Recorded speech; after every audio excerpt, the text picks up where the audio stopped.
I was 71 years old the morning my son laughed at the bank statement and said I should be grateful he hadn't touched my savings yet. The word yet hung in the kitchen like smoke. Daniel had always been ambitious, but marrying Vanessa changed him into someone who measured love in dollar signs.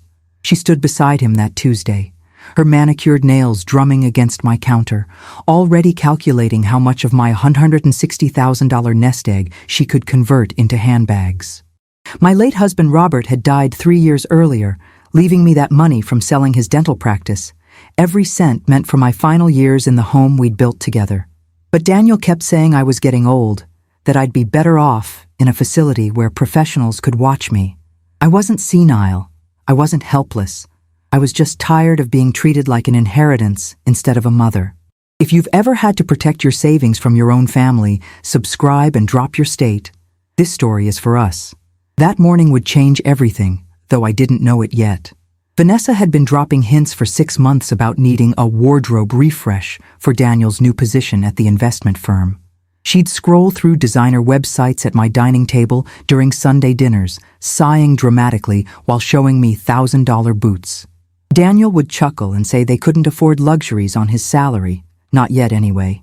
And she'd look at me with those calculating green eyes like I was a vault she was planning to crack.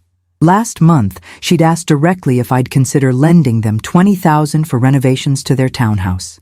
I'd said no as politely as I could, explaining that my fixed income barely covered my own expenses, which was partly true. The real truth was, I'd watched her return from shopping trips with bags from stores that cost more than my monthly budget. She didn't need my money. She wanted it. And that wanting had grown into something dangerous. The morning it happened, Daniel had stopped by under the pretense of fixing my kitchen faucet. He'd brought his toolbox, but spent more time on his phone than actually working. Vanessa arrived 20 minutes later with coffee she didn't offer to share, wearing a cream-colored pantsuit that probably cost more than my car payment. They exchanged a look I wasn't supposed to notice, the kind of silent conversation married people have when they're planning something. Daniel cleared his throat and mentioned how his firm was throwing a gala next month, how important it was for Vanessa to make the right impression. She nodded enthusiastically, explaining that the partners' wives all wore designer labels and she'd be mortified to show up in department store clothes. I sipped my tea and said nothing, watching this performance they'd clearly rehearsed. Then Daniel pulled out his phone and showed me my own bank balance. He'd somehow accessed my account. "Mom, you've got $160,000 just sitting there," he said, his voice taking on that patronizing tone he used when explaining things he thought I couldn't understand. "With inflation, that money's losing value every day. You should be investing it, growing it, or at least letting it work for you somehow." Vanessa leaned forward, her perfume overwhelming in my small kitchen. She touched my hand with false warmth and suggested that helping them succeed was really helping myself, that when Daniel made partner, they'd take care of me properly. The implication was clear: refuse now and be forgotten later, agree and secure my place in their future plans. I felt something cold settle in my chest, a clarity I hadn't experienced since Robert died. This wasn't about a gala or clothes. This was a test to see how much they could take before I'd push back. I asked Daniel how he'd gotten my banking information. He shrugged and said I'd left my laptop open last week when he visited. That was a lie. I'd never left my laptop unattended around him, not since I'd noticed him snooping through my desk drawers last Thanksgiving. But confronting him would lead nowhere except to denials and accusations that I was becoming paranoid in my old age. So I did something I'd learned from 43 years of marriage to a man who negotiated with difficult patience daily. I appeared to concede while actually giving nothing. I told them I'd think about helping with the gala expenses, that maybe a small contribution wouldn't hurt. Vanessa's face lit up like I'd handed her a blank check. Daniel relaxed, kissed my forehead, and said I was the best mom anyone could ask for. They left 30 minutes later, the faucet still dripping because he'd never actually intended to fix it. I waited until their car pulled away, then called my bank and changed every password, added two-factor authentication, and put a fraud alert on my accounts.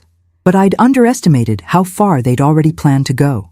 3 days later, on Friday morning, I discovered my debit card was missing from my wallet. I remembered using it Wednesday at the grocery store, sliding it back into the leather billfold Robert had given me for our 30th anniversary. The wallet sat on my entry table where I always left it, but the card slot gaped empty. I checked everywhere.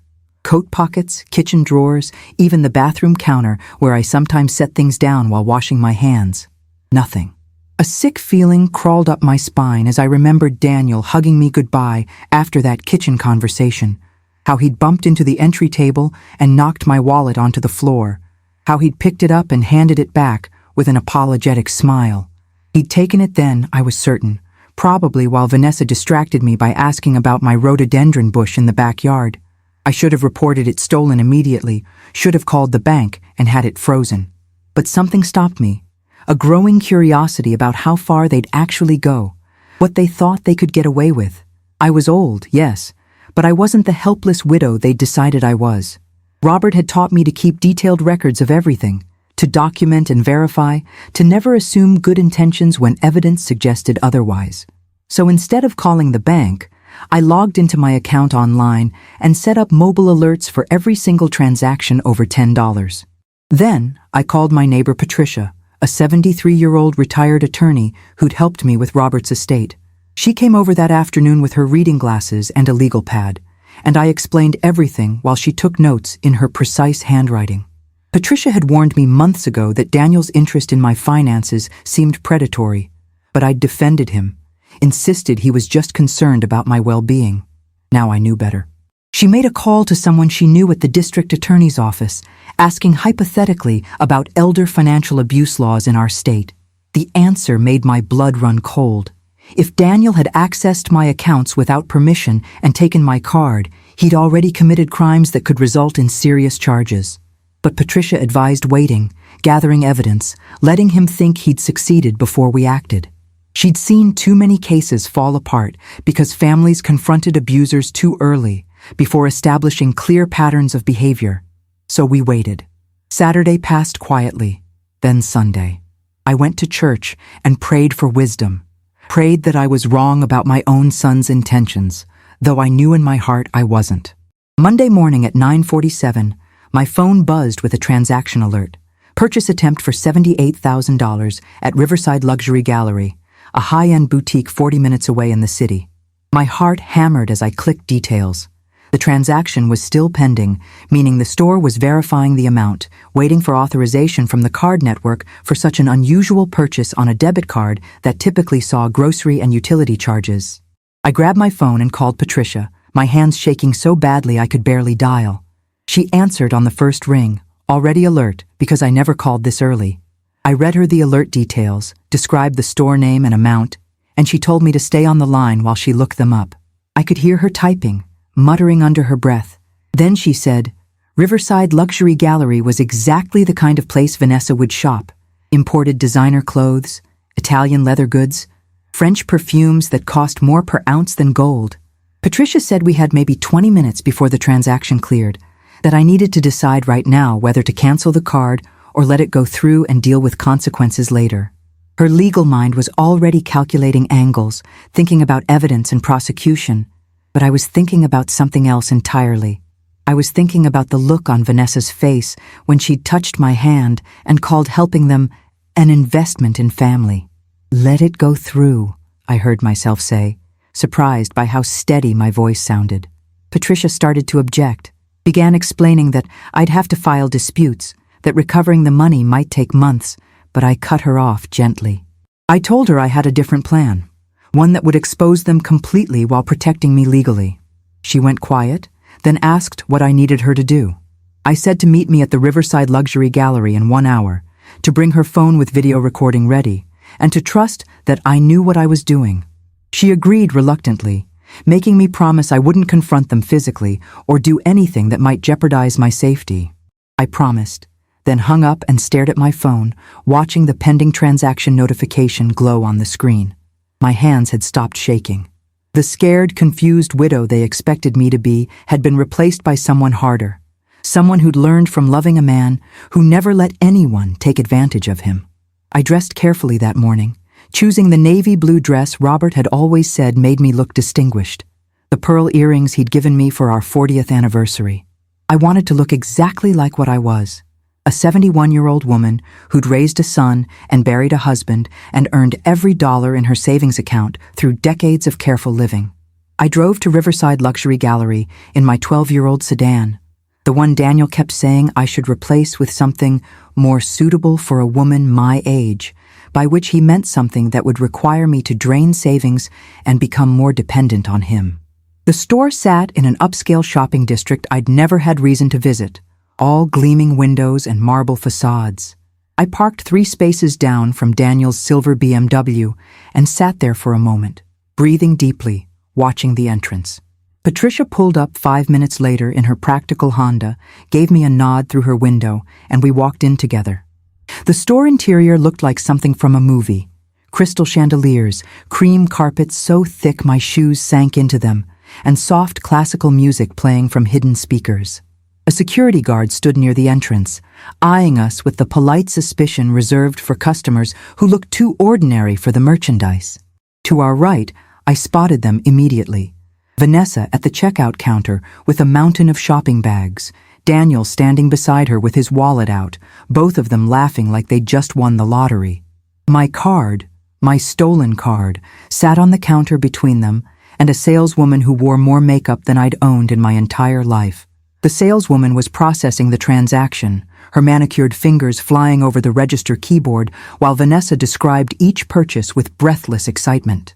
I heard her mention Italian leather boots for $4,200, a French cashmere coat for $8,900, perfume sets that cost more than my monthly mortgage.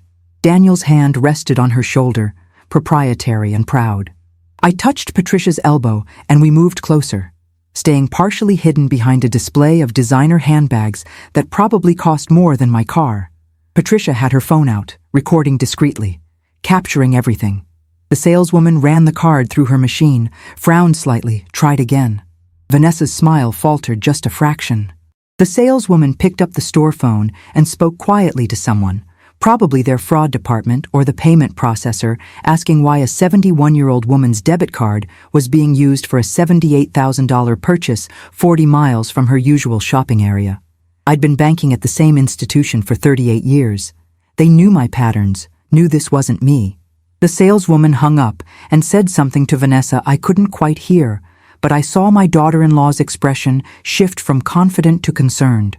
Daniel leaned in, saying something reassuring, probably spinning some story about how his elderly mother had given them permission, maybe even claiming I'd sent them to shop for me.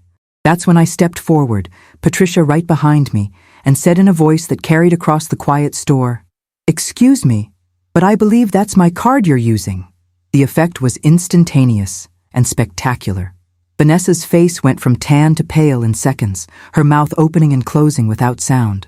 Daniel spun around, his expression cycling through surprise, panic, and finally settling on a forced smile that didn't reach his eyes. The saleswoman looked between us, her hand hovering over my card like it might burn her. Other customers had stopped shopping to watch, sensing drama. The security guard took a step closer, suddenly alert. Daniel recovered first, laughing in that false, hearty way he used when lying to clients. He said I'd given them permission to use the card, that I'd wanted to treat Vanessa to a shopping trip as an early birthday present.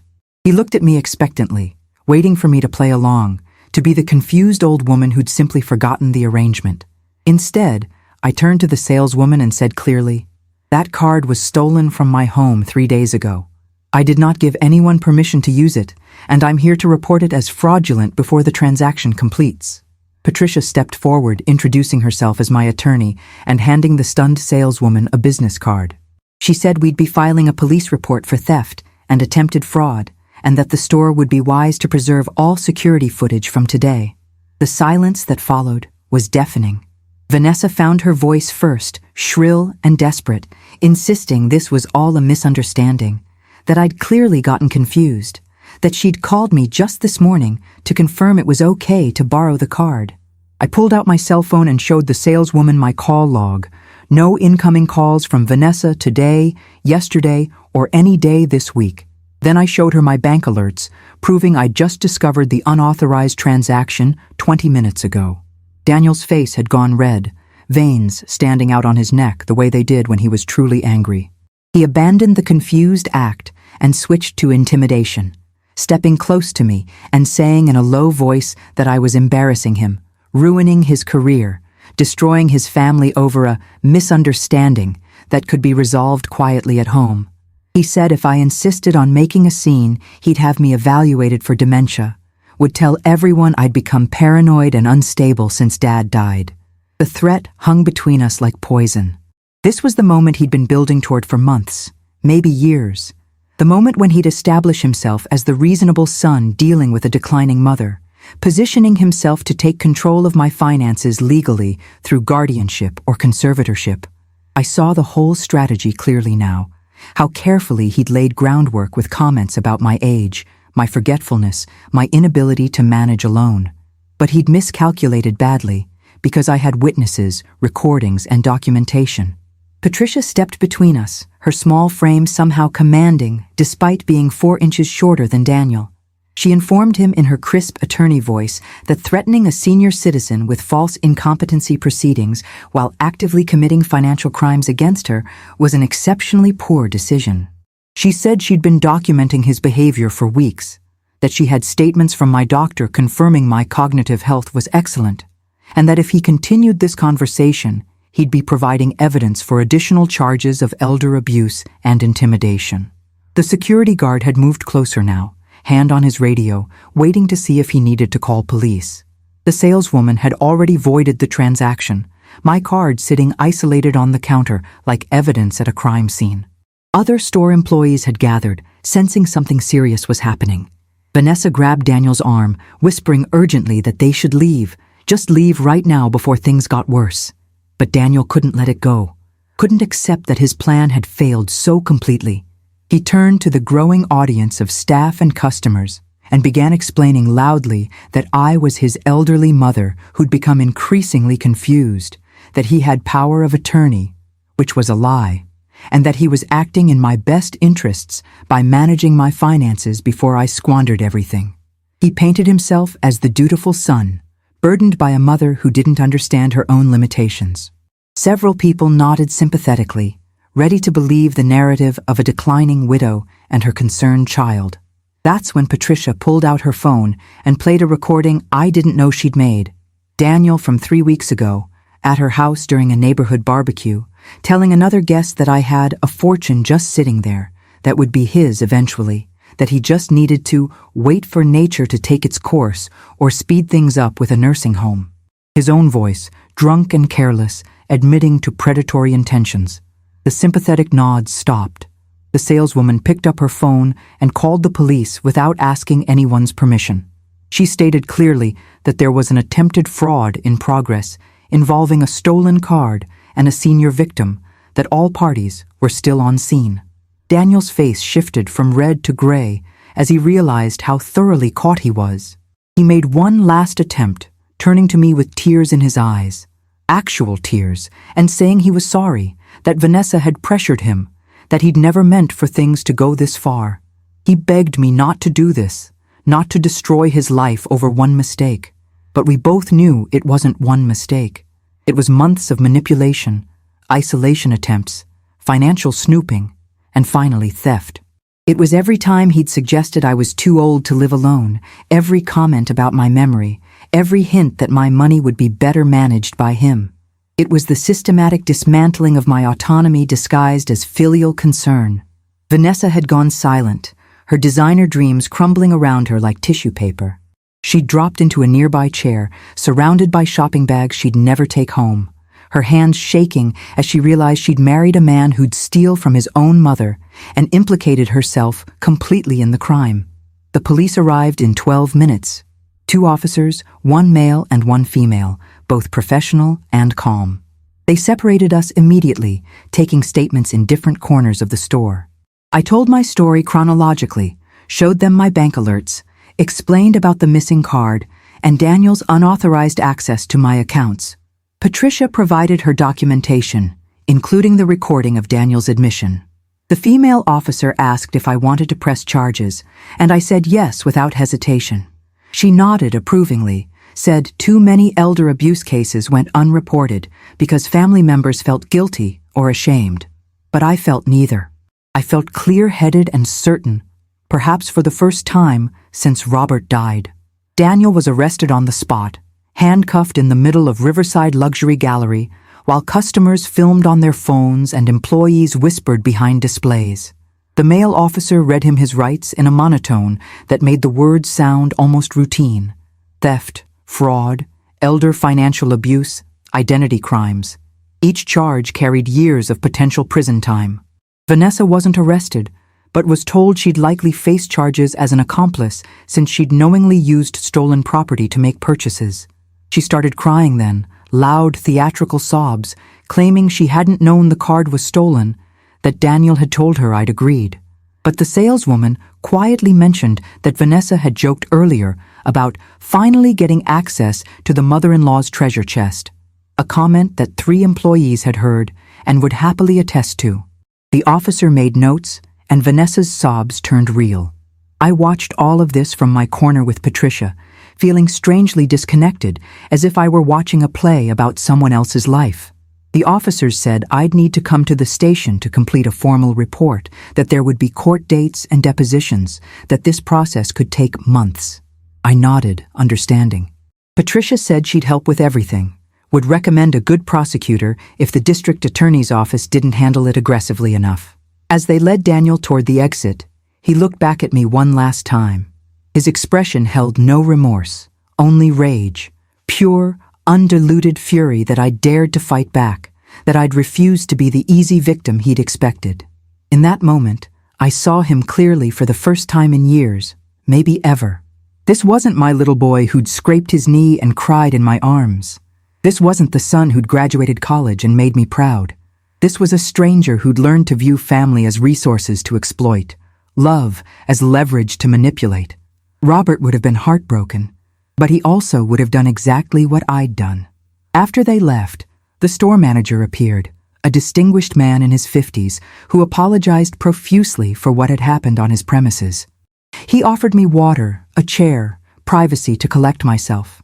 I accepted the water but declined the rest, wanting only to leave this place with its obscene prices and thick carpets that felt like walking on money. Patricia and I drove separately to the police station, where I spent 2 hours answering questions and signing documents. The detective assigned to my case was a woman in her 40s named Rosa Martinez, who'd worked elder abuse cases for 8 years. She said mine was actually straightforward, compared to most. Clear evidence, cooperative victim, witnesses, and documentation. Many cases fell apart because families closed ranks, because victims recanted out of misplaced loyalty. She asked if I had other children who might pressure me to drop charges. I told her Daniel was my only child, which made this both simpler and more painful. Detective Martinez explained what would happen next. Daniel would be arraigned, probably make bail, and be ordered to stay away from me. There would be a preliminary hearing, then potentially a trial if he didn't take a plea deal. She said given the evidence, the prosecutor would likely offer a deal that involved felony probation, restitution, and mandatory counseling. If Daniel refused and went to trial, he could face actual prison time, which would destroy his career at the investment firm regardless of the verdict. I asked if that made me cruel, pursuing this knowing it would ruin him. Detective Martinez looked at me with kind but firm eyes and said I hadn't ruined anything. Daniel had done that himself the moment he decided to steal from his mother. She said the cruelest thing I could do was let him get away with it, teaching him that victimizing family members carried no consequences. Her words settled something in my chest, a weight I'd been carrying since the moment I'd discovered the missing card. I drove home as the sun was setting, exhausted in ways that had nothing to do with my age. Patricia followed me, insisting on staying for dinner to make sure I was all right. We sat in my kitchen, the same kitchen where Daniel had laughed about my savings just days ago, and ate soup I'd made earlier in the week. She asked the question I'd been avoiding. How did I feel about what I'd done? I thought about it carefully, stirring my soup, watching steam rise in the dimming light. I told her I felt sad, but not guilty, heartbroken, but not regretful. Daniel had forced this choice, had decided my money mattered more than my well-being, more than our relationship. I'd simply refused to participate in my own victimization. Patricia nodded, said that was exactly the right perspective, that guilt was a tool abusers used to maintain control even after exposure. She stayed until nearly 9 o'clock, until she was satisfied I wasn't going to collapse from delayed shock. That night, alone in my house, I did something I hadn't done since Robert's funeral. I went through old photo albums. There was Daniel at 5, gap-toothed and grinning, holding up a fish he'd caught at the lake. Daniel at 12, sullen in his soccer uniform. Daniel at 18, proud in his graduation gown with his father's arm around his shoulders. Daniel at 25, introducing us to Vanessa at a restaurant, both of them shining with new love. I tried to find the moment when things shifted, when my son became someone who could look at his mother and see only a bank account to be drained. But there was no single moment, I realized. It had been gradual, a slow erosion of character that neither Robert nor I had noticed until too late, or maybe hadn't wanted to notice. We'd made excuses, attributed his selfishness to ambition, his callousness to focus. We'd been wrong. The next morning brought unexpected complications. I woke to 17 missed calls and 43 text messages, all from numbers I didn't recognize. Somehow, word had spread. Through social media, through the people who'd filmed in the store, through the mysterious networks that carry news of scandal. Several messages called me a hero for standing up to elder abuse. Others called me a monster for turning in my own son. One person threatened to expose me as a greedy old woman who'd set Daniel up. I blocked that number and most of the others, kept only a few from people who shared their own stories of family financial abuse. Their messages made me cry.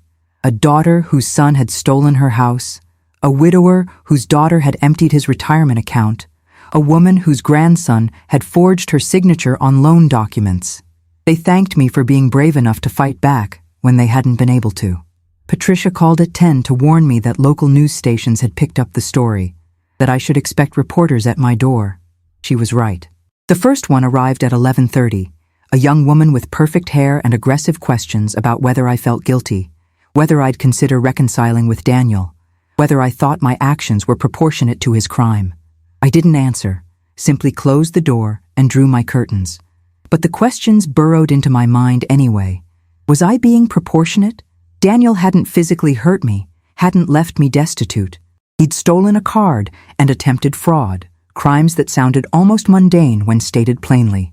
But Detective Martinez had explained that elder financial abuse often destroyed lives completely, left victims homeless and dependent, robbed them of autonomy and dignity in their final years. Daniel had been headed down that exact path, would have continued until he'd taken everything if I hadn't stopped him. So yes, my response was proportionate. The legal process ground forward with the speed of glaciers. Daniel made bail the day after his arrest, $25,000 posted by Vanessa's parents, who apparently had money they'd never mentioned. He was ordered to stay at least 500 feet from me, to have no direct or indirect contact, to surrender his passport. The preliminary hearing was set for 3 weeks out. In the meantime, my life became a strange mixture of normal and surreal. I still did my grocery shopping on Wednesdays, still attended church on Sundays, still tended my garden, and met Patricia for coffee. But now, people recognized me, pointed and whispered, treated me either like a celebrity or a pariah depending on their own family experiences. The pastor at church asked to speak with me privately, gently suggested that forgiveness might heal our family. I asked if he'd suggest the same forgiveness to a woman whose husband beat her. He looked uncomfortable and changed the subject. What surprised me most was hearing from Daniel's ex-girlfriend, a woman named Claire, whom he'd dated for 2 years before meeting Vanessa. She called on a Thursday evening, nervous and apologetic, saying she'd seen the news and wanted me to know I wasn't crazy. She said Daniel had done similar things to her, accessed her bank account without permission, used her credit cards, always with plausible explanations that made her doubt her own perception. She'd ended the relationship when she caught him forging her signature on a car loan application. She'd never pressed charges because he'd convinced her it would ruin his career, promised to get help, made her feel guilty for even considering it. Now she realized he'd simply moved on to easier targets, had found in Vanessa someone who'd participate rather than resist, and had eventually set his sights on me. Claire's testimony would be valuable if the case went to trial, establishing a pattern of behavior. I thanked her for calling, for being willing to come forward despite the years that had passed. She said she wished she'd been braver back then, that maybe if she'd pressed charges, Daniel would have gotten help before escalating to elder abuse. I told her that wasn't her responsibility, that Daniel's choices were his own. But privately I wondered if she was right, if early consequences might have redirected him toward better behavior. Robert used to say that character was built through accountability, that people who faced no consequences for bad behavior simply learned to be better at hiding it. He'd been talking about patients who lied about their dental hygiene, but the principle scaled up. Daniel had learned early that charm and manipulation could get him out of trouble, that family loyalty was a shield against consequences. Now that shield had finally shattered, and he was facing reality for perhaps the first time in his adult life. The question was whether he'd learn from it or simply resent it. The preliminary hearing arrived on a cold Tuesday in late autumn. I dressed in the same navy dress I'd worn to the store, as if it were now my armor. Patricia met me at the courthouse, along with Detective Martinez and a victim advocate named Teresa, who'd been assigned to help me navigate the process. The courtroom was smaller than I'd expected, wood-paneled and formal, with harsh fluorescent lighting that made everyone look slightly ill. Daniel sat at the defense table with his attorney, a sharp-faced woman in an expensive suit who'd apparently specialized in white-collar crime. He didn't look at me when I entered, kept his eyes fixed on papers in front of him. Vanessa sat in the gallery behind him, her designer clothes replaced by a modest dress clearly chosen to make her look sympathetic. The judge was a woman in her 60s, stern and efficient, who ran through the proceedings with practiced precision. The prosecutor was a man named James Chen, younger than I'd expected, but clearly competent. He laid out the charges methodically: theft of financial transaction device, fraudulent use of credit card, elder financial abuse, identity theft. Each charge was supported by evidence: the bank alerts, my testimony, the store's security footage, Patricia's recordings, statements from employees and witnesses. Daniel's attorney tried to argue that this was a family misunderstanding, that Daniel had reasonably believed he had permission to use the card based on previous conversations about helping with expenses.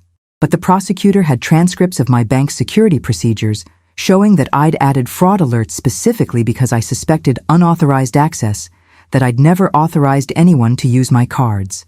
The judge listened impassively, made notes, asked pointed questions that suggested she'd handled similar cases before and wasn't buying the defense's narrative. After 90 minutes, she ruled there was sufficient evidence to proceed to trial. Daniel's attorney immediately requested a meeting to discuss a plea agreement. We moved to a conference room: prosecutor, defense attorney, victim advocate, Patricia, me, and a stenographer to document everything. The attorney presented their offer. Daniel would plead guilty to a reduced charge of attempted fraud, pay full restitution of $78,000 plus court costs, accept 5 years of supervised probation, complete 100 hours of community service, and attend mandatory counseling. In exchange, the elder abuse charges would be dropped, meaning no felony conviction that would automatically destroy his career. James Chen looked at me expectantly. The victim advocate explained that I had the right to accept or reject, that my input would heavily influence whether the prosecutor agreed to the deal. I asked what would happen if we went to trial. Chen said that if convicted on all charges, Daniel could face 3 to 7 years in prison, career destruction regardless, and permanent felony record. But trials were risky. Juries were unpredictable. I sat in that conference room, fluorescent lights humming overhead, and thought about what justice actually meant. Did it mean punishment proportionate to harm? Protection for future victims? Accountability that might lead to rehabilitation? Or was it simply about me feeling like Daniel had suffered enough for what he'd tried to do? Patricia leaned close and whispered that the decision was mine alone, that she'd support whatever I chose. I looked across the table at Daniel's attorney, then at Daniel himself, who'd finally met my eyes. He looked exhausted, diminished, nothing like the confident son who'd laughed about my savings in my kitchen. But I didn't see remorse in his face. I saw calculation, a man weighing his options, figuring out how to minimize damage. If I accepted this plea, would he learn anything beyond the fact that he'd gotten caught? Or would he simply become more careful? Wait a few years? Try again with someone else's vulnerable parent? I asked, If the plea could be modified to include a public statement from Daniel acknowledging what he'd done and warning others about elder financial abuse. His attorney immediately objected, said that was punitive and unnecessary. But James Chen looked interested, said victim impact considerations were legitimate. I explained that my goal wasn't revenge, it was preventing this from happening to other families. If Daniel would own his actions publicly, educate others about the warning signs and progression of financial abuse, turn his crime into a teaching moment, then I'd consider the reduced charges. Daniel's attorney asked for a private consultation with her client. They left the room for 15 minutes while I waited, drinking terrible courthouse coffee and trying not to second-guess myself. When they returned, Daniel looked resentful but resigned. His attorney said he'd agree to a written statement and a recorded video warning, both to be made public as part of his sentencing. I said that was acceptable. The paperwork took another hour, lawyers arguing over precise wording, ensuring every detail was documented. Finally, we had an agreement. Daniel would plead guilty to attempted financial fraud, pay $78,000 restitution plus $12,000 in court costs and fees, complete 5 years supervised probation, perform 200 hours of community service at a senior center, my addition, which the prosecutor liked, and create both a written statement and a 10-minute video discussing elder financial abuse from the perpetrator's perspective. The sentencing hearing was scheduled for 6 weeks out, giving him time to prepare the required materials. As we left the courthouse, Patricia asked how I felt. I said I felt tired, uncertain, and strangely hollow. I'd gotten what I'd asked for, accountability without complete destruction. But it didn't feel like victory. It felt like the least worst outcome in a situation that should never have happened. Still, it was better than the alternative, letting him walk away uncharged, unpunished, free to try again. The next 6 weeks passed in a blur of ordinary days, punctuated by extraordinary reminders of what had happened. I received the restitution check from Daniel's attorney, $78,000 paid from a loan Vanessa's parents had taken out against their house, a detail that made me feel slightly sick. They were elderly themselves, mid-70s, and now they'd mortgaged their home to pay for their daughter-in-law's shopping spree and their son-in-law's crime. I deposited the check, but immediately set up a separate account, not wanting that money mixed with my regular savings. It felt contaminated somehow, tainted by the circumstances of its return. Patricia said that was normal, that victims often struggled with restitution because it came from a place of legal obligation rather than genuine remorse. She suggested I eventually donate it to an elder advocacy organization, turn something ugly into something useful. I said I'd think about it, but not yet. I wasn't ready. Daniel's written statement arrived 3 weeks before sentencing, emailed to the prosecutor who forwarded it to me for approval. It was 5 pages long, typed and formal, describing how he'd rationalized his actions by telling himself I didn't need all that money, how he'd viewed my savings as his inheritance that was just coming early, how he'd convinced himself he was helping Vanessa achieve the lifestyle she deserved. He wrote about the pressure of his job, the constant comparison to wealthier colleagues, the feeling that he'd never have enough no matter how much he earned. He acknowledged that none of this justified theft, that he'd betrayed my trust and violated my autonomy. He apologized to me directly, saying he understood if I never forgave him that he'd carry the shame of what he'd done for the rest of his life. The words were correct, hitting every point a good apology should.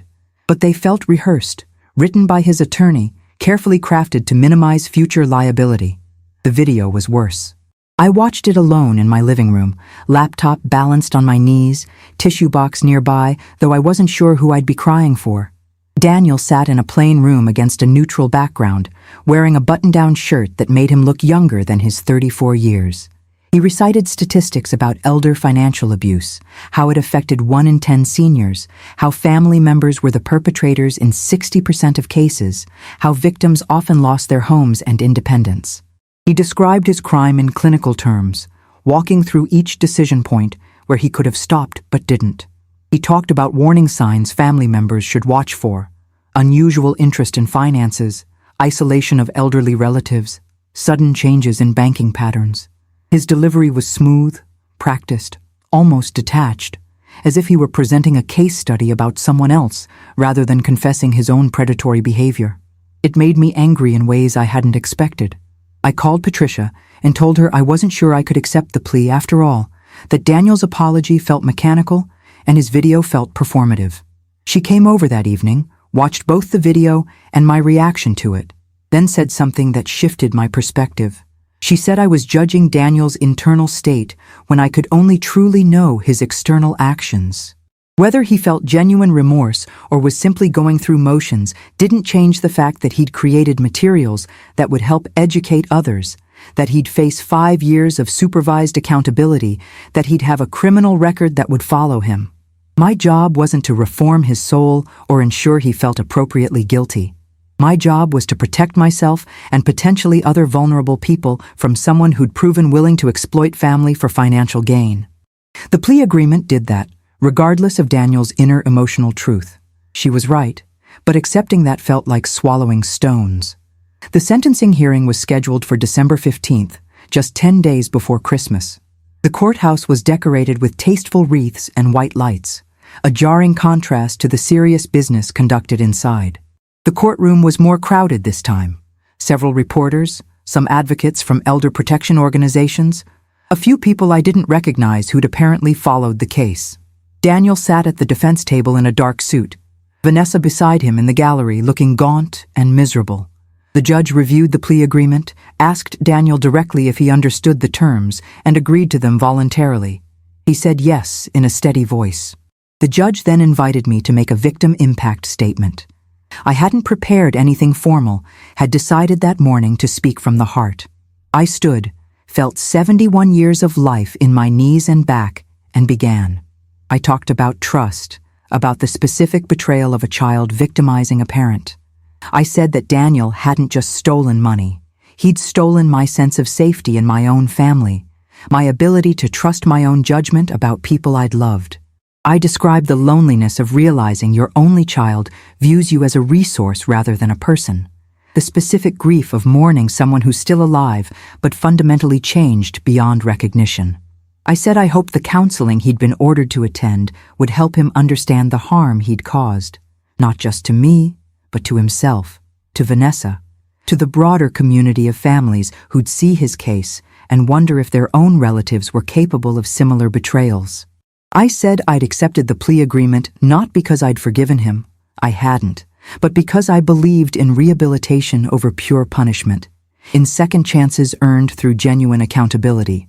My voice cracked only once when I mentioned that his father would have been devastated to see this day. Then I sat down. The judge spoke for 10 minutes about the seriousness of elder financial abuse, about how position and trust made these crimes particularly destructive. She noted that Daniel had betrayed not just legal boundaries, but fundamental human decencies, that he'd exploited the woman who'd raised him during her vulnerable years. She accepted the plea agreement, but added conditions. Daniel would have to meet quarterly with a probation officer who specialized in financial crimes, would submit to random audits of his personal finances, would be prohibited from having power of attorney or any financial authority over anyone over age 65 for the duration of his probation. If he violated any term of his probation, he'd serve the original prison sentence, 3 years minimum. She asked if he understood. He said yes. She asked if he had anything to say. He stood and turned toward me, and for the first time since this began, I saw something genuine in his face. Shame, deep and uncomfortable, the kind that couldn't be faked. "Mom," he said, and his voice broke on the word. "I don't expect you to forgive me. I don't forgive myself. I became someone Dad would have been ashamed to know, someone I'm ashamed to be. I told myself so many lies about what I was doing and why, but the truth is, I was greedy and entitled, and I convinced myself your money was mine, because I didn't want to wait or work harder. I'm sorry for the theft, for the manipulation, for every moment I made you question your own judgment or worry about your safety. I'm sorry I turned into the kind of son who'd steal from his mother. If I spend the rest of my life trying to become someone better, someone worthy of the way you raised me, it won't be enough. But I'm going to try anyway." He sat down. The courtroom was silent except for someone crying softly in the back row. Vanessa, I realized, finally understanding what they'd both lost. The judge pronounced sentence.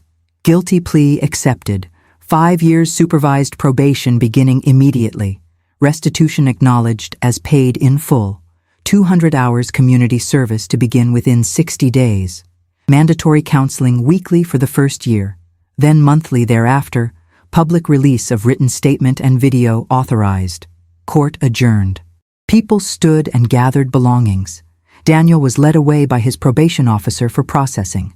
Vanessa approached me hesitantly, stopping a respectful distance away, and asked if we could talk. Patricia tensed beside me, but I nodded. Vanessa said she was filing for divorce, that she'd already moved out of their townhouse and back with her parents. She said she'd been wrong to participate in Daniel's plan, wrong to see me as an obstacle rather than a person. She didn't expect forgiveness either, just wanted me to know she recognized her part in what happened. I told her I appreciated her saying so, that I hoped she'd learn from this and make better choices. We didn't embrace or exchange numbers. She simply nodded and left. Christmas came 10 days later, the first I'd spent alone since Robert died. Patricia invited me to her family gathering, but I declined, wanting solitude to process everything that had happened. I made a small dinner, nothing elaborate, just roasted chicken and vegetables, and ate while watching old movies on television. At some point during It's a Wonderful Life, I started crying and couldn't stop. All the tears I'd held back during court proceedings and police interviews finally breaking free. I cried for the son I'd thought I had versus the one I actually had. I cried for the family dinners that would never happen again, the future grandchildren I might never meet, the simple joy of trusting your own child that I'd never feel again. I cried for Robert, who died thinking he'd raised a good man, who'd never known how wrong we'd both been.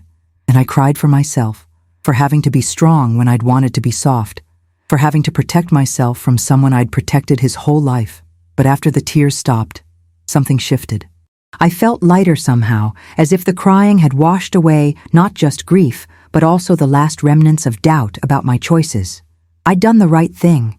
It hadn't felt good, and it hadn't been easy, and it had cost me the relationship with my only child. But it had been right. I'd drawn a line and said this far, no further. You cannot treat me this way. I'd stood up not just for myself, but for every elderly person whose family viewed them as assets to be liquidated rather than people to be honored. Patricia had told me my case was being discussed in elder law circles, cited in training materials for prosecutors and advocates. My willingness to press charges despite the personal cost had apparently inspired other victims to come forward, created a ripple effect I hadn't anticipated. That knowledge didn't erase the pain, but it gave it purpose, transformed my family tragedy into something that might prevent similar tragedies elsewhere. New Year's came and went quietly. I made resolutions like everyone else, exercise more, finish the mystery novels stacked on my nightstand, learn to use the smartphone Patricia had given me for Christmas. But my real resolution was internal and unspoken, to build a life that was full and meaningful without depending on Daniel's presence in it. I started volunteering at the library on Tuesday mornings, helping seniors learn to use computers and navigate websites. Many of them were my age or older, struggling with technology that seemed designed to exclude them. I found satisfaction in teaching them, in making the digital world less intimidating. Several became friends, and we'd have coffee afterward, sharing stories about grandchildren and gardens and the odd challenges of aging in a youth-obsessed culture. Through them, I built a kind of chosen family, people who valued me for who I was rather than what I had. It wasn't the same as having a loving son, but it was something real and good.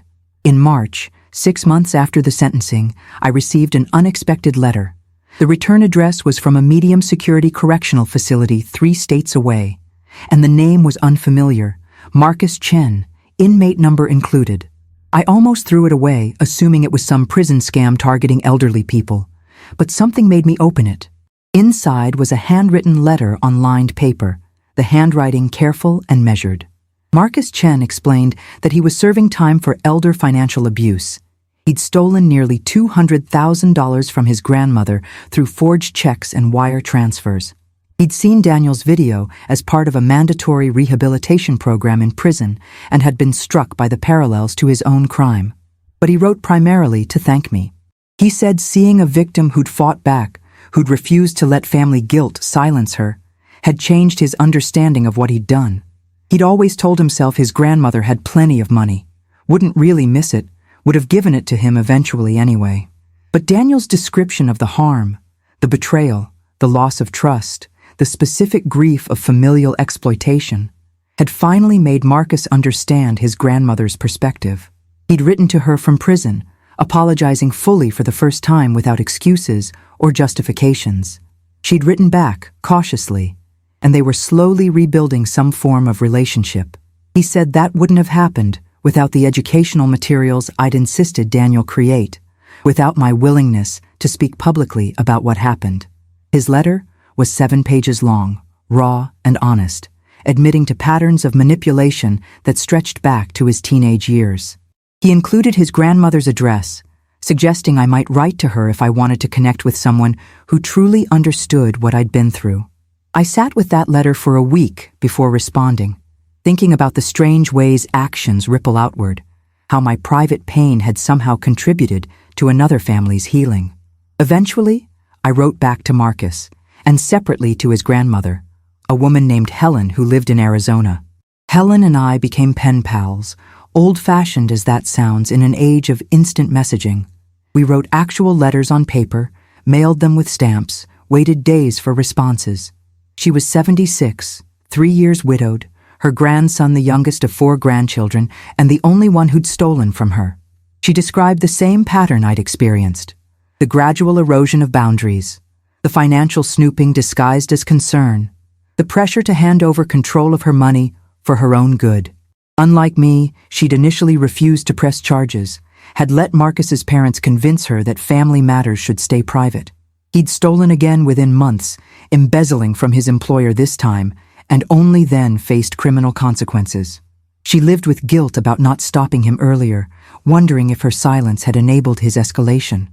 I told her that wasn't her fault, that we couldn't control other people's choices, only our own responses. Our letters became a form of therapy neither of us had known we needed, validation from someone who truly understood the specific betrayal of familial financial abuse. Spring arrived with its usual defiant beauty, daffodils pushing through cold ground, trees budding against gray skies. I planted tomatoes in my small garden, the same varieties Robert and I had grown for 40 years. My hands knew the work automatically, digging holes at precise depths, mixing in compost, spacing plants for optimal growth. Working in dirt had always calmed me, connected me to something larger than human dramas and betrayals. Plants didn't lie or steal. They simply grew or didn't, thrived or died, according to care and circumstance. I was staking the first plants when Patricia came through my back gate carrying iced tea and news. She'd been contacted by a producer from a national news program interested in doing a segment on elder financial abuse, featuring my case and several others. They wanted to interview me, show clips from Daniel's educational video, discuss prevention strategies and warning signs. Patricia had told them she'd ask, but that I might not be interested in national exposure. I sat back on my heels, considered the offer. The thought of sharing my story on national television made my stomach clench with anxiety. I'd been raised to believe family problems should stay private, that airing grievances publicly was shameful and attention-seeking. But I'd also learned over the past months that silence protected abusers while isolating victims, that the shame I'd been taught to feel was actually a tool of control. I asked Patricia what she thought I should do. She said it was entirely my choice, but that every time someone spoke publicly about elder abuse, more victims found courage to come forward, more families recognized warning signs before damage was done. She said my case was particularly powerful because I'd caught it relatively early, before I'd lost my home or independence, proving that fighting back was possible and worthwhile. I told her I'd think about it, give her an answer within the week. I finished staking tomatoes while she watched, and we drank our tea in companionable silence. 2 women who'd learned that strength sometimes meant doing terrifying things for the right reasons. I decided to do the interview, though the decision took 3 sleepless nights and multiple conversations with Helen, who encouraged me to be brave. The filming happened in my living room on a sunny Tuesday in April, cameras and lights transforming my familiar space into something alien and stage-like. The interviewer was a woman in her 40s named Jennifer Reeves, known for sensitive handling of difficult subjects. She asked questions that were pointed but not exploitative, pushing me to be specific about Daniel's methods and my emotional responses without demanding I perform grief for the camera. I described the progression from subtle boundary violations to outright theft, the red flags I'd noticed but dismissed. The moment I realized my own son viewed me as prey. I showed her Robert's photograph and explained how betrayed he would have felt, how hard we'd worked to raise a man of character, how completely we'd failed without knowing it. The interview lasted 90 minutes, but would be edited to 15 for broadcast. Jennifer said it would air in 3 weeks, that I should prepare for renewed media attention and possibly hostile responses from people who believed family loyalty should override everything else. The segment aired on a Sunday night in early May, part of a longer program about financial exploitation of the elderly. I watched it with Patricia and 3 women from my library volunteer group, all of us crowded on my couch with popcorn and nervous energy. Seeing myself on television was surreal. I looked older than I felt, my voice sounded strange, my mannerisms seemed exaggerated. But the story came through clearly. Warning signs, escalation patterns, the specific betrayal of family theft, the importance of fighting back despite social pressure to forgive and forget. Daniel's video was shown, and the program included interviews with Detective Martinez and a psychologist who explained why family members were the most common financial abusers of elderly people. The final segment featured me in my garden, talking about rebuilding life after betrayal, emphasizing that protecting yourself wasn't the same as being unforgiving, that boundaries were acts of self-respect rather than cruelty. When it ended, my friends applauded, and I cried again. But this time from relief rather than grief. The response was overwhelming. My email inbox filled with hundreds of messages, my phone rang constantly until I stopped answering numbers I didn't recognize. Most messages were supportive, sharing personal stories or thanking me for speaking out. But some were vicious, calling me a terrible mother who'd destroyed her son's life over money, accusing me of greed and vindictiveness, suggesting I'd somehow deserved to be stolen from because I'd raised Daniel wrong. Those messages hurt more than I'd expected, even though Patricia warned me they'd come. I'd internalized so much guilt about Daniel's character, questioned whether his willingness to exploit me reflected my failures as a parent. Intellectually, I knew better. Plenty of people had difficult childhoods and didn't become thieves. Plenty of good parents raised troubled children through no fault of their own. But heart knowledge and head knowledge are different things, and the accusations triggered every doubt I'd ever had about my worth as a mother. Helen sent a long letter addressing exactly this issue, sharing her own struggles with misplaced guilt. She wrote that we couldn't control who our children became, only who we were in raising them. She said Marcus's siblings had received identical upbringings, but turned out differently, because character was formed through complex interactions of personality, choices, circumstances, and individual moral development. Blaming ourselves for our adult children's crimes gave them too much credit and us too much control, suggesting they lacked free will and agency. The truth was simpler and harder. They'd made bad choices because they'd valued money over relationships, comfort over integrity, immediate gratification over long-term character. That was on them, not us. Her words helped, though accepting them fully would take longer than a letter could provide. Meanwhile, organizations started contacting me about speaking engagements, elder advocacy groups, legal conferences, community centers serving seniors. They offered small honorariums, enough to cover travel, but not enough to suggest profit motives. I accepted 3 events scheduled for summer, testing whether I could handle public speaking about something so personal and painful. The first speaking engagement was at a senior center in a neighboring county, to an audience of about 50 people ranging from their 60s to their 90s. I'd prepared remarks, but ended up abandoning them 5 minutes in, instead just telling my story chronologically and answering questions. People wanted to know practical things: how to protect bank accounts, what legal documents were necessary, how to recognize manipulation from family members, when to involve authorities. But they also wanted permission to prioritize their own well-being over family harmony, validation that protecting themselves didn't make them bad parents or grandparents. I saw my own journey reflected in their faces, the conflict between love and self-preservation, the guilt of suspecting people they'd raised or helped raise. During the question period, a woman in her 80s stood and said her daughter had been pressuring her to add her name to bank accounts in case of emergency, and now she knew that was a red flag. She thanked me for giving her permission to say no. That moment justified every uncomfortable part of going public. Summer passed in a blur of speaking engagements, garden work, library volunteering, and continued correspondence with Helen. Daniel completed his community service requirement at a different senior center across town, and I heard through Patricia's network that he'd been subdued but reliable, showing up on time and doing assigned work without complaint.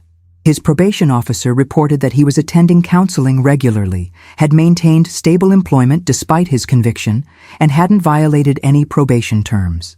Vanessa's divorce had been finalized. She'd moved to another state for a fresh start. I felt nothing hearing these updates, neither satisfaction nor sadness, just a distant acknowledgement that these were facts about people I used to know.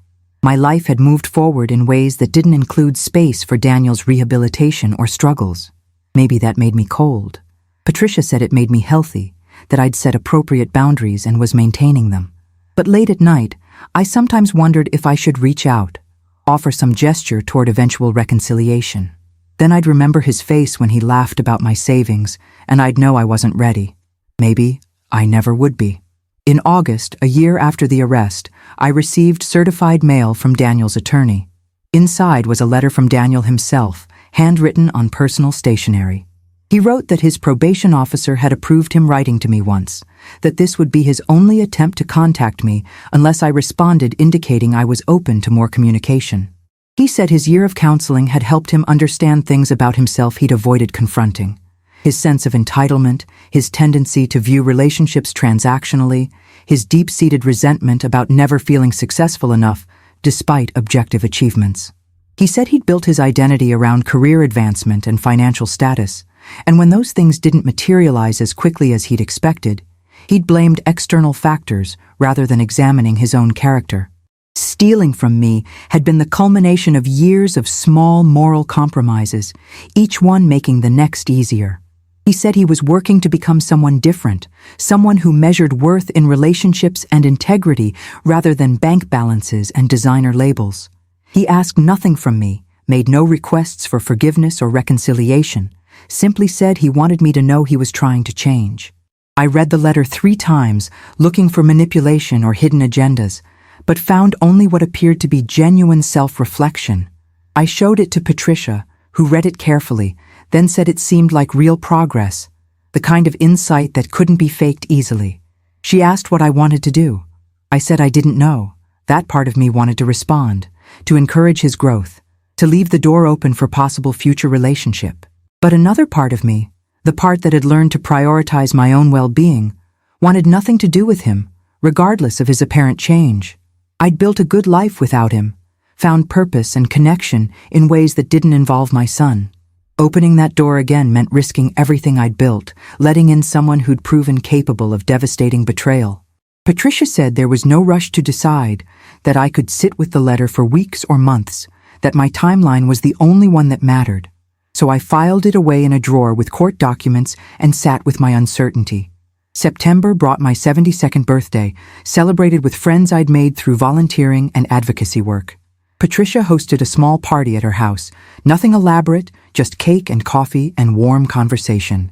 Someone asked if I'd heard from Daniel, if we were in contact at all. I said we weren't, but didn't elaborate.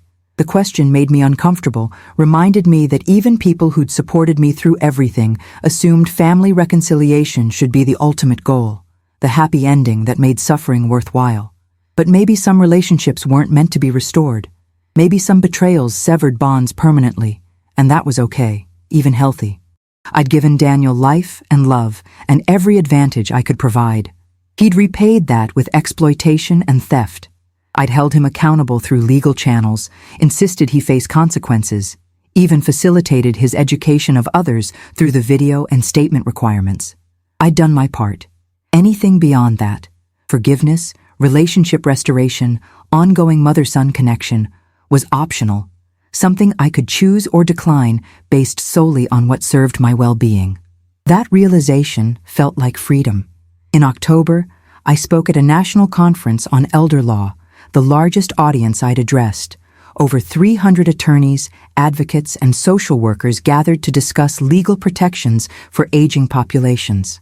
My session was titled The Victim's Perspective: One Woman's Journey Through Family Financial Abuse, and I spoke for 40 minutes about everything from initial warning signs to the emotional aftermath of prosecution. The response was overwhelming. Standing ovation, dozens of people wanting to talk afterward, requests for follow-up interviews and additional speaking dates. A literary agent approached me about writing a book, said my story combined with practical advice about protecting elderly people from family exploitation could help millions. The idea terrified and intrigued me in equal measure. I'd never considered myself a writer, had barely sent emails before this nightmare began. But I thought about Helen and Marcus, about the woman at my first speaking engagement who'd learned to say no to her manipulative daughter, about every message I'd received from people who saw themselves in my story. Maybe I had something worth saying beyond conference rooms and senior centers. By November, I'd signed a contract with a small publisher specializing in advocacy and self-help books. The advance was modest, $15,000, but the real value was having resources to reach people who'd never attend a legal conference or senior center workshop. I worked with a ghostwriter who interviewed me for hours, capturing my voice while organizing my thoughts into coherent chapters. The book would cover my story, but also include expert contributions from Detective Martinez, practical advice from Patricia about legal protections, psychological perspectives on why family members exploit elderly relatives, and resources for victims. We included Daniel's educational materials with his written permission, one of the few communications we'd had since his letter. He said if his mistakes could help others avoid similar crimes, that was something meaningful, emerging from something terrible. The book was scheduled for publication the following spring. I found the writing process unexpectedly therapeutic, forcing me to articulate thoughts and feelings I'd kept fragmented, creating narrative coherence from chaotic experience. Seeing my pain transformed into something potentially useful helped me make peace with everything that had happened. December arrived again, a full year since sentencing, and I received notice that Daniel's probation review was scheduled for January. His probation officer would assess his first year's compliance and make recommendations about continuing or modifying his supervision terms. I was invited to submit a statement but wasn't required to attend the hearing. I drafted something brief. Daniel had complied with all requirements to my knowledge, had paid restitution in full, had created educational materials that were actively helping others. I had no objection to his probation continuing as structured, but I also wasn't requesting any modification or early termination. My statement was neutral, focused on facts rather than feelings, because my feelings were still too complicated to articulate in a legal document. I hoped he continued changing, hoped his apparent growth was genuine, hoped he built a life characterized by integrity rather than exploitation. But I didn't need to be part of that life to hope those things. He could become a better person without me watching, without my validation or forgiveness. That was enough. Christmas came again, my second alone but feeling less lonely than the first. I'd learned that solitude and loneliness weren't the same thing, that I could be physically alone while emotionally connected to a community of people who valued me. I spent Christmas Eve at a gathering Patricia organized, a dozen women from various parts of my life, now woven together into chosen family. We ate too much, laughed often, and shared stories about the year past and hopes for the year coming. Someone asked about New Year's resolutions, and I said mine was to finish the book and keep speaking about elder abuse, to transform my worst experience into my most meaningful contribution. They raised glasses to that, and I felt Robert's presence somehow, his approval of the woman I'd become through necessity and choice. He'd always said adversity revealed character rather than creating it, that we learned who we truly were when comfort and security were stripped away. I'd learned I was stronger than I'd known, more resilient than I'd imagined, capable of prioritizing myself even when everything in my conditioning said to sacrifice for family. That was a gift born from betrayal, wisdom purchased at terrible cost. January brought the new year and with it, unexpected news. Daniel's case had attracted attention from a national organization dedicated to prosecuting and preventing financial crimes against vulnerable populations. They wanted to feature his educational video prominently in a campaign targeting potential perpetrators, showing consequences before crimes occurred. They asked if I'd participate in companion materials, filmed testimonials from victims that would run alongside perpetrator education. I agreed immediately, seeing an opportunity to reach people before they victimized their own families. The filming happened in February, professional but emotionally demanding. I spoke directly to camera, imagining I was talking to someone standing where Daniel had stood in my kitchen, someone calculating whether they could get away with exploiting an elderly parent.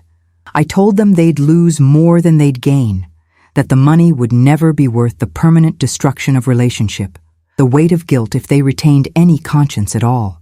I said their parents weren't banks or inheritances or obstacles to overcome. They were human beings who'd loved them first and longest, who deserved protection rather than predation in their vulnerable years. The campaign launched in March with surprising media coverage and immediate impact. Several police departments reported that people had come forward proactively, admitting to early-stage exploitation of elderly relatives and asking how to make restitution before facing prosecution. Apparently seeing real consequences through Daniel's case and hearing directly from victims had penetrated in ways abstract warnings never had. Detective Martinez called to say my participation had likely prevented dozens or hundreds of crimes that would never be reported because they'd never been committed. That knowledge settled something in my chest, transformed my victimization into purpose. I'd been stolen from, betrayed, forced to prosecute my own child, but those experiences had created ripples that protected strangers I'd never meet. Robert used to quote some philosopher about how suffering became meaningful when it produced growth or prevented future suffering. I'd always thought that was cold comfort, but now I understood. My pain had meaning beyond itself. That didn't erase it, but it made carrying it more bearable, transformed weight into ballast that kept me steady rather than dragging me down. Spring arrived with my book's publication, a small event at a local bookstore that Patricia organized and 50 people attended. I read the opening chapter, describing that morning in my kitchen when Daniel had laughed about my savings, and I watched recognition bloom on faces throughout the audience. After the reading, people lined up to share their stories, sons who'd forged signatures, daughters who'd isolated parents to control money, grandchildren who'd manipulated and exploited. Each story was unique in details, but identical in core truth. Family members had weaponized love, had leveraged trust, had treated elders as resources rather than people. I signed books and listened and offered what comfort I could, though I knew from experience that comfort was limited when betrayal came from those who should protect. What I could offer instead was validation, community, the knowledge that they weren't alone or crazy or wrong to protect themselves. Several people asked about Daniel, whether we'd reconciled, whether I'd forgiven him. I said we hadn't, and I was still working on forgiveness, that both were processes without guaranteed endpoints.